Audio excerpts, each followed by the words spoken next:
नमस्कार, आप देख रहे हैं किस्सा कुर्सी का। मैं हूं सौरभ शर्मा और आज फ्राइडे है और फ्राइडे को हमने बनाया है नंबर्स डे। आज किस्सा कुर्सी का में आपके सामने हम कुछ डेटा क्रंचिंग करेंगे, यानी चुनाव आज की तारीख में होते हैं तो किन किन राज्यों में कौन सी पार्टियां आगे नजर आ रही हैं। इसके अलावा सीटों के लिहाज से भारतीय जनता पार्टी कितनी सीटों पर बड़े मार्जिन पर चुनाव जीती थी और क्या वो गैप भर पाने की स्थिति में इस वक्त विपक्ष दिखाई देता है, चाहे विपक्ष एक हो जाए तब भी। इसके अलावा कई और मुद्दों पर बात होगी। सबसे पहले स्वागत करना चाहते हैं हमारे मेहमानों का। हमारे मेहमान हर्षवर्धन त्रिपाठी जी, बहुत स्वागत है हर्षवर्धन जी आपका। विनोद अग्निहोत्री जी हमारे साथ हैं। आज एक बार फिर किस्सा कुर्सी में विनोद जी स्वागत है।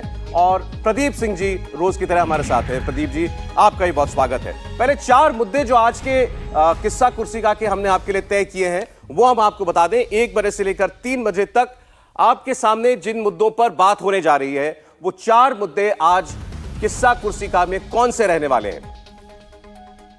सबसे पहले हम बात करेंगे कि मोदी आखिर कितनी सीटों पर आगे चल रहे हैं। 2019 का अगर आप डेटा निकाल करके देखें चुनावों का, भारी अंतर से बहुत सारी सीटें नरेंद्र मोदी की पार्टी ने जीती थी, जिसमें 2 लाख, 3 लाख, 4 लाख, 5 लाख तक का मार्जिन था।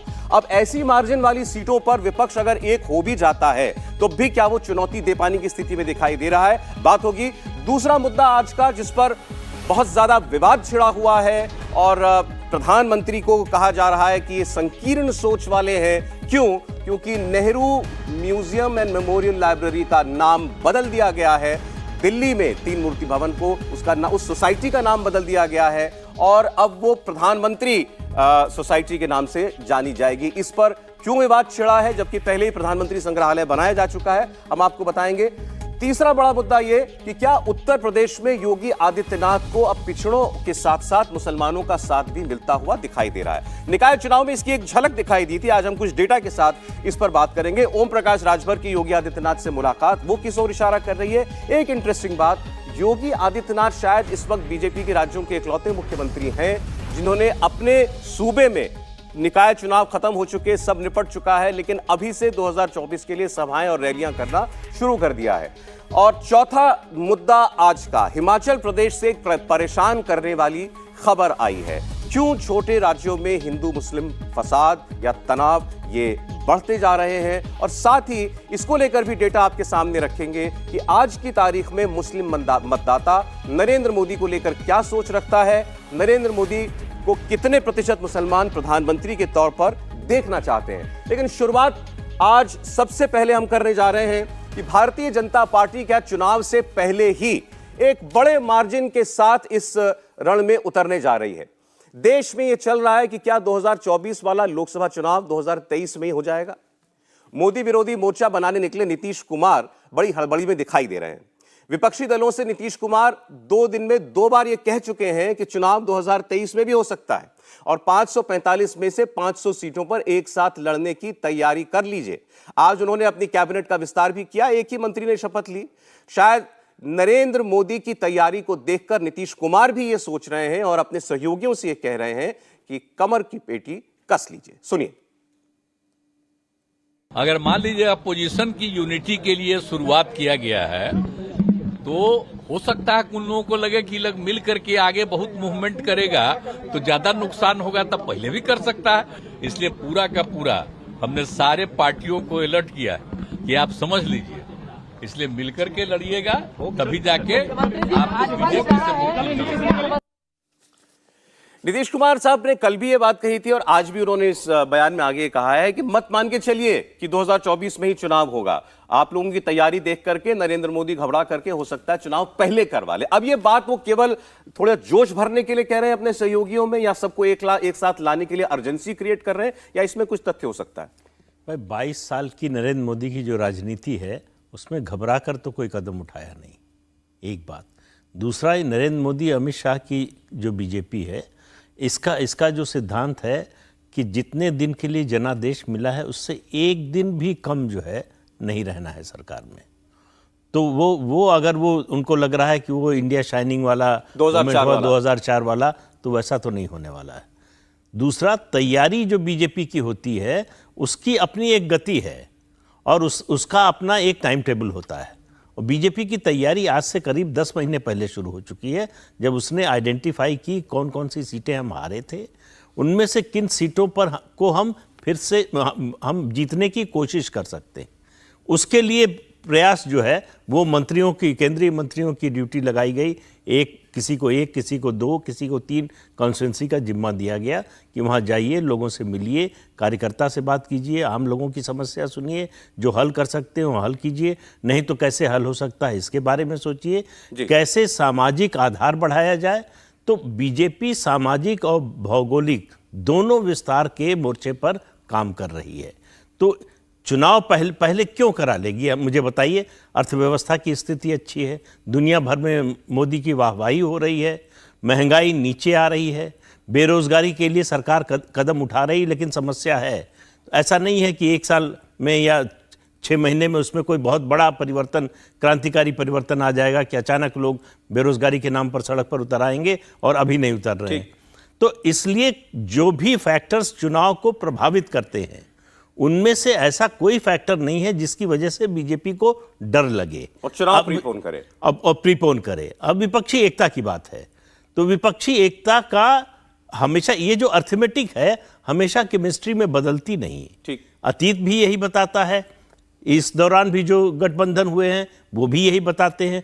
चाहे आप उत्तर प्रदेश का गठबंधन ले लीजिए 19 का, या फिर कर्नाटक का ले लीजिए, तो उस गठबंधन से पता चला कि उल्टा नुकसान हो गया, बीजेपी को फायदा हो गया। चलिए उस पर हम गठबंधन पर आगे बात करेंगे। मतलब नीतीश कुमार की बात एक शिगुफा ज्यादा मालूम पड़ती है बजाय कि हकीकत के आधार पर कुछ इसमें तथ्य दम दिखे। अब हम बात करते हैं आपसे उन कुछ सीटों की जिसके बारे में यह कहा जा रहा है कि विपक्षी एकता हो भी जाए तो भी क्या जो लीड नरेंद्र मोदी ने यहां 2019 में ली थी, उस गैप को पाटा जा सकता है। बहुत सारी सीटें ऐसी हैं जो नरेंद्र मोदी ने 2 लाख के, 3 लाख, 4 लाख, 5 लाख के मार्जिन से जीती थी। उसके आपका सामने हम उसकी संख्या रख रहे हैं। 2 लाख प्लस का मार्जिन कुल मिलाकर के 2019 में 236 सीटों पर था, यानी ये सब दलों को मिलाकर के। और इन 236 में से 164 सीटें बीजेपी ने जीती थी 2019 में, और स्ट्राइक रेट आप समझिए तो 67% का स्ट्राइक रेट है। 2 लाख प्लस की 164 सीटें बीजेपी ने अपनी ओर से निकाली। आप देखिए जरा 3 लाख का मार्जिन जिन सीटों पर रहा, ऐसी कुल कितनी सीटें थी और नरेंद्र मोदी ने इसमें कितनी सीटें जीती? 2014 के मुकाबले 71 सीटें ज्यादा थी। 3 लाख प्लस के मार्जिन में 63 सीटें 71 में से वो भारतीय जनता पार्टी के खाते में गई। आप इससे अंदाजा लगाइए कि ये जो गैप है इसको भरना विपक्ष के लिए कितना मुश्किल हो सकता है। ये 2019 और 2014 का ये तुलना भी जो है वो आपके सामने हम रख रहे हैं।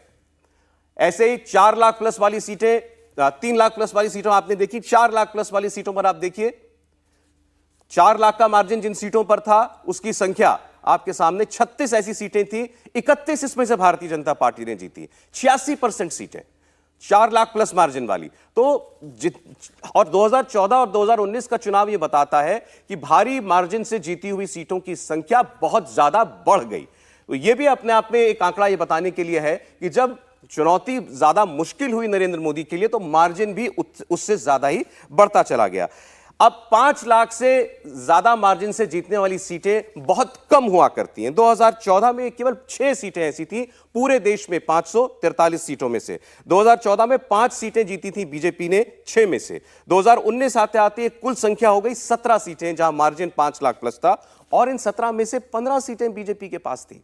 आप अंदाजा लगाएं, और ये ज्यादातर वो राज्य हैं जहां बीजेपी का स्ट्राइक रेट लगभग 100% था। राजस्थान, गुजरात, मध्य प्रदेश, हरियाणा, इसके अलावा उत्तर प्रदेश में भी। अब इसके बाद एक आंकड़ा लेकिन ऐसा है जो बीजेपी के लिए एक मिक्स्ड सिग्नल देता है कि 2014 और 2019 में कितना वोट मिला बीजेपी को और कितनी सीटें मिली। 2014 में भारतीय जनता पार्टी को 31% वोट मिला था, सीटें मिली थी 282। 2019 में वोट बढ़कर हो गया 37%, यानी 6% वोट ज्यादा हो गया, लेकिन सीटों में इजाफा हुआ केवल 21 सीटों का, 282 से बढ़कर 303 सीटें हुई। तो एक्सपर्ट्स का या विश्लेषकों का यह कहना है कि इसका मतलब यह है कि बीजेपी का वोट शेयर उन्हीं राज्यों में ज्यादा बढ़ रहा है जहां पर ऑलरेडी वो अधिकांश या और सारी सीटें जीत चुकी हैं, तो ये वोट उनको सीटों में कोई इजाफा करके नहीं दे रहा है। तो ये भी एक फिनोमिना है जो चुनाव में होता है। लेकिन सबसे पहले मार्जिन वाली बात, विनोद जी, ये इतना बड़ा मार्जिन जब सीटों में आ जाए, उसके बाद विपक्षी एकता हो या न हो, क्या फर्क पड़ता है? बहुत ज्यादा। देखिए, मार्जिन निश्चित रूप से बड़ी चुनौती है विपक्ष के लिए, जो बीजेपी का मार्जिन है, और इतने बड़े मार्जिन को पाटने के लिए बहुत कड़ी मेहनत करनी पड़ेगी। और वो जैसा कि प्रदीप जी ने कहा कि वो केमिस्ट्री बने, मैथमेटिक्स के साथ साथ केमिस्ट्री, और केमिस्ट्री तब बनती है जब नेताओं के साथ साथ कार्यकर्ताओं में भी एकता हो, और जो जनाधार है पार्टियों का अलग अलग, वो भी एक दूसरे के साथ मिले। आमतौर पर कई बार गठबंधन में नेता तो मिल जाते हैं लेकिन जनाधार नहीं मिलता, और उसका नतीजा ये होता है कि कई बार उसका फायदा उसको हो जाता है जिससे खिलाफ चुनाव हो रहा है। क्योंकि जैसे मैं आपको दो उदाहरण देता हूँ, 2017 में उत्तर प्रदेश में सपा और कांग्रेस का अलायंस हुआ, लगा कि यूपी के 2 लड़के स्वीप कर जाएंगे, लेकिन नतीजा उल्टा हो गया। क्योंकि जहां सपा का कैंडिडेट था वहां जो कांग्रेस का वोटर था वो चला गया बीजेपी को, और जहां कांग्रेस का कैंडिडेट थे वहां जो सपा का कोर वोटर था, उनका ओबीसी वोटर, वो चला गया बीजेपी को। तो उससे डबल फायदा हो गया, ऐसा होता है। लेकिन अब 2015 में जो लालू और नीतीश का गठबंधन हुआ था, उसमें वो नीचे तक गठबंधन चला गया था, उसका फायदा हुआ कि वो गठबंधन वो भारी पड़ गया। तो निर्भर ये करता है कि मार्जिन, देखिए मार्जिन कम भी होता है भाई। 1984 का आंकड़ा निकालें, 415 सीटें बड़े मार्जिन से कांग्रेस के तमाम उम्मीदवार जीते थे, लेकिन 1989 आते आते वो मार्जिन घट करके 194 सीटें रह गई और कई सीटें हार गए। तो लेकिन उसके लिए फिर पूरा वातावरण वैसा होना चाहिए, सरकार के खिलाफ जबरदस्त गुस्सा होना चाहिए लोगों में, और जो विपक्षी एकता है वो वाकई ईमानदारी की एकता हो, जिसमें नेता से लेकर कार्यकर्ता तक एकजुट हो।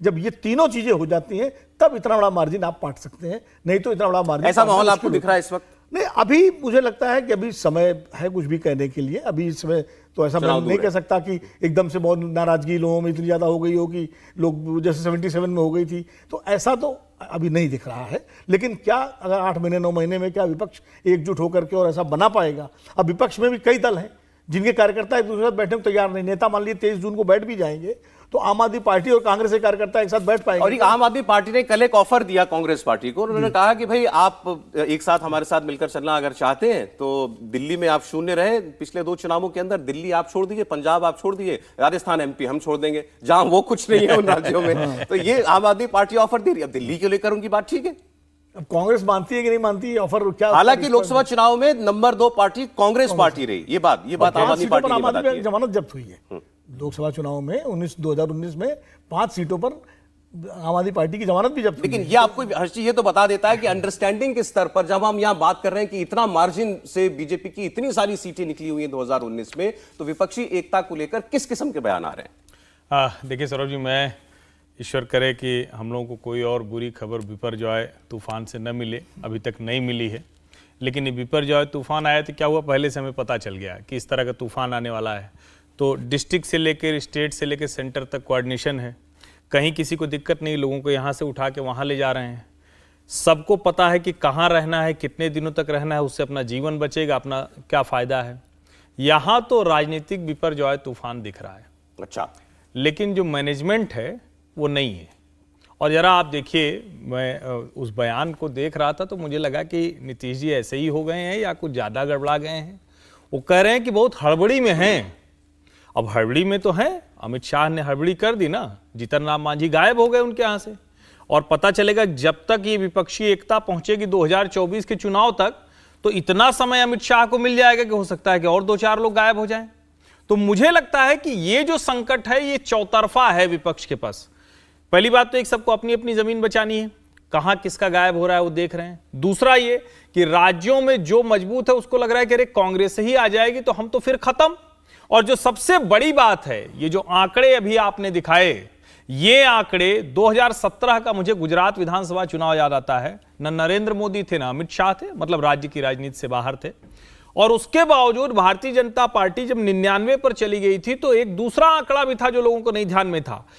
1-1, 1.5 लाख मतों के अंतर से शहरी सीटों पर विधानसभा चुनाव जीत रही थी भाजपा। यही वजह है कि 2022 में जब फिर से पलटी होती तो लोगों को समझ में नहीं आता।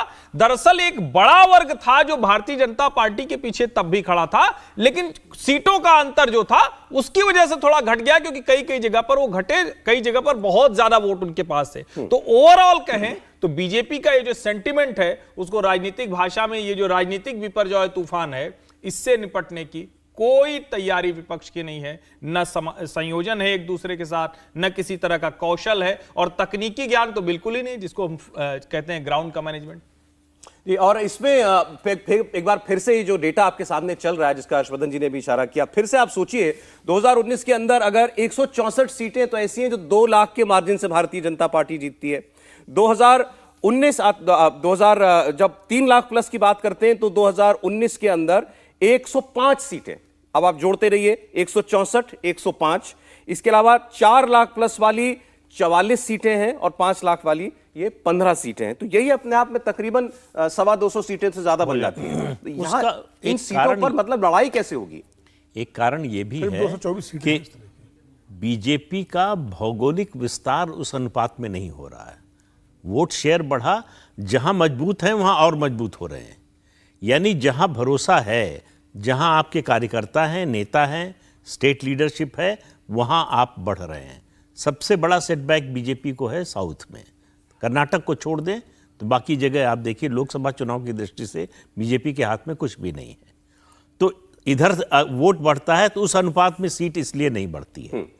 इसलिए इस बार देखिए कि बीजेपी पूरी ताकत लगा रही कि दक्षिण में कुछ भी हो जाए, भाजपा की चाहे जितनी बढ़े सीट, एक जो बात बीजेपी के नेता कहते हैं, भाई तमिलनाडु में 1 से 2 तो हो जाएगी, वही हमारे लिए जो है प्लस पॉइंट है। हाँ, ठीक बात है। तो इसलिए जो है कि एनडीए की सीटें बढ़े, नए एलाइज को जोड़ें और एनडीए की सीटों की संख्या बढ़ाएं, तो उसका असर क्या होगा कि हमारे विरोधियों की सीटों की संख्या कम होगी। और तो ये दोहरी स्ट्रेटजी पर काम कर रही है कि दक्षिण में अभी हम उतने मजबूत नहीं हैं, उतने ताकतवर नहीं हैं, तो हम ऐसा नहीं हो सकता कि जो है आंध्र प्रदेश में हम 10-15 सीटें जीत जाएं। लेकिन एक भी नहीं है, एक आ जाएगी तो भी वो विपक्ष के खाते से ही निकल कर आएगी, और एक साथी मिल जाए वहां से। और एक साथी मिल जाए, और वो होता हुआ दिखाई दे रहा है। बीजेपी जिस तरह से एनडीए को रिवाइव करने की कोशिश कर रही है, वो प्रयास ज्यादा गंभीर और ज्यादा व्यवहारिक दिख रहा है विपक्षी एकता की। इसमें एक कंफ्यूजन लेकिन तमिलनाडु में दिखाई दे रही है बार बार। हम देखते हैं कई लोग जो है कैंपेन चलाए बैठे हैं कि अन्नामलाई ही नेता होंगे अब से, और अन्नामलाई कुछ भी कह देते हैं। एआईएडीएमके एनडीए में फिलहाल शायद है, लेकिन वो एनडीए के लिए ही कैंपेन चलाए में जयललिता का नाम दिए बगैर भ्रष्ट कह दिया, बाद में सफाई नहीं, नाम लेके कहा कि भाई उनके खिलाफ तो कोर्ट का जो है फैसला आ चुका है, और कहा कि तमिलनाडु देश के सबसे भ्रष्ट राज्यों में से एक है, सबसे ज्यादा करप्शन यहाँ। ये बीजेपी की महत्वाकांक्षा और व्यवहारिकता, इसमें कुछ टकराव चल रहा है क्या? नहीं, रविवार को ही अमित शाह वहां थे चेन्नई में और कह के आए कि जो है एनडीए चुनाव लड़ेगा, 25 सीटें जीतने का लक्ष्य एनडीए का है। उसके अगले दिन अन्नामलाई का ये बयान आया। दरअसल बीजेपी बार्गेनिंग कर रही है एआईएडीएमके से कि सीटें ज्यादा मिलें। जो बीजेपी की परफॉर्मेंस है चुनाव में, उसके हिसाब से तो 2-3 सीटों से ज्यादा मिलने की उम्मीद है नहीं, लेकिन बीजेपी को लग रहा है कि हम बढ़ती हुई ताकत है। परसेप्शन में कम से कम तो बढ़ ही रहे हैं, जमीन पर चाहे जितना बढ़ रहे हैं वो तो चुनाव में पता चलेगा। तो वो बार्गेनिंग पावर अपनी जो है वो एक्वायर करने के लिए, और अन्नामलाई के रूप में जो है बीजेपी को एक बहुत अच्छा नेता स्टेट में मिल गया है। तो ये दोनों मिलकर जो है वो कोशिश ये हो रही। अब आप देखिए डीएमके की ओर से, एमके स्टालिन मुख्यमंत्री की ओर से सारे हमले जो है बीजेपी और अन्नामलाई पर हो रहे हैं। एआईडीएमके का नाम कब लिया होगा एमके स्टालिन ने, याद करना मुश्किल हो जाएगा। तो परसेप्शन तो एक बन रहा है कि बीजेपी चाहे जिस नंबर पर हो लेकिन बढ़ रही है।